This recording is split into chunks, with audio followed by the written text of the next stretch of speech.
L'association réalise depuis maintenant 3 ans des suivis de population de cistus d'Europe et de tortues de Floride. Ces suivis réalisés sur 2 sites mettent en œuvre la technique de CMR, c'est-à-dire capture, marquage, recapture, permettant d'avoir une idée de la taille de la population des deux espèces.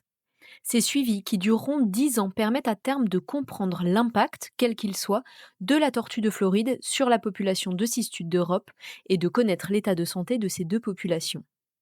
Cependant, ces quelques années de suivi ont déjà permis de rencontrer d'autres espèces exotiques envahissantes sur les sites. Toutes deux, originaires d'Amérique, on part à leur rencontre. Première de la liste, la myriophile aquatique. Originaire du Brésil, elle a été importée et cultivée dans les jardins botaniques français depuis 1880.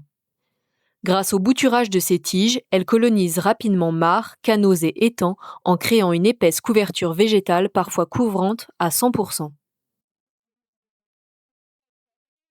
Un problème pour le milieu, c'est l'eutrophisme le milieu. Et puis derrière, t'as quand même, tu vois, t'as plus d'air qui passe, t'as plus de lumière qui passe, donc les plantes en dessous, elles fonctionnent plus, quoi. Et je pense que pour le déplacement des bestioles, ça va être compliqué. Deuxième espèce, le crabe bleu. Originaire du nord-ouest de l'Atlantique, il a été importé par les eaux de ballast et signalé dès 1949 en Europe. Donc ça, c'est un piège qu'on a mis au point pour essayer d'attraper des crabes bleus. Donc c'est une espèce invasive qui vient pas du tout d'ici, mais qu'on retrouve de plus en plus dans nos cours d'eau. Et donc on a mis à l'intérieur de cette petite nasse un appât à base de restes de poissons et de surimi. Le but étant d'essayer de les capturer et de savoir à peu près s'il y en a et combien il y en a dans ce cours d'eau. Plutôt à la 40, ce sera plus simple. Ok. Et voir si ce mécanisme-là marche. On avait déjà 16 dans les 2 premiers jours. Imagine, là, ça fait déjà, on est à 21. On n'a jamais eu autant de crabes quand on est malade. Le but d'une espèce exotique envahissante, c'est de coloniser rapidement un espace pour qu'elle puisse se développer et créer sa propre niche écologique, voire remplacer les autres dans leur propre niche écologique. Donc là, elle est en pleine période d'expansion. Et puis, aussi des règlements des écosystèmes, ça fait plusieurs millions d'œufs par an. Ça peut faire du 50 km par jour, si je dis pas de bêtises, entre 30 et 50 km par jour à la nage, vu qu'ils ont des palettes natatoires qu'on voit bien à l'arrière sur la dernière patte. Ça leur permet de nager assez facilement.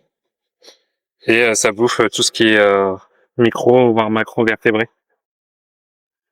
Et ça a été montré notamment en Italie que quand il y avait l'arrivée du crabe bleu, il y avait plus de cistules, par exemple, dans les zones où elle était historiquement présente. Donc là, l'idée, c'est de les capturer et de les virer. Et donc là, on est sur le Roubaud. Roubaud. Roubaud, petit fleuve côtier qui traverse la ville de Hyères, dans le Var. Ok. Là, on a le Fatrouman le voit. Là, sur lui, c'est un mâle. On voit, on a une sorte de pointe là. Une sorte de tour comme ça. Chez une femelle, ça fait vraiment un triangle unique. Je sais pas si ça c'est encore un mâle. Il y a des mâles. Ça c'est un mâle aussi. Ça, bah voilà, c'est une femelle.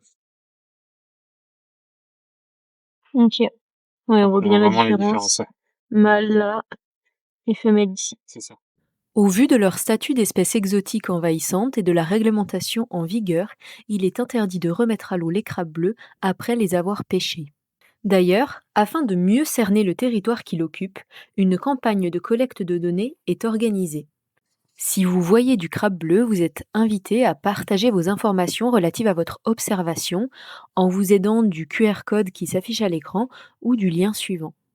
Vous nous aiderez ainsi à mieux comprendre sa répartition et potentiellement les impacts qu'il peut avoir sur le milieu.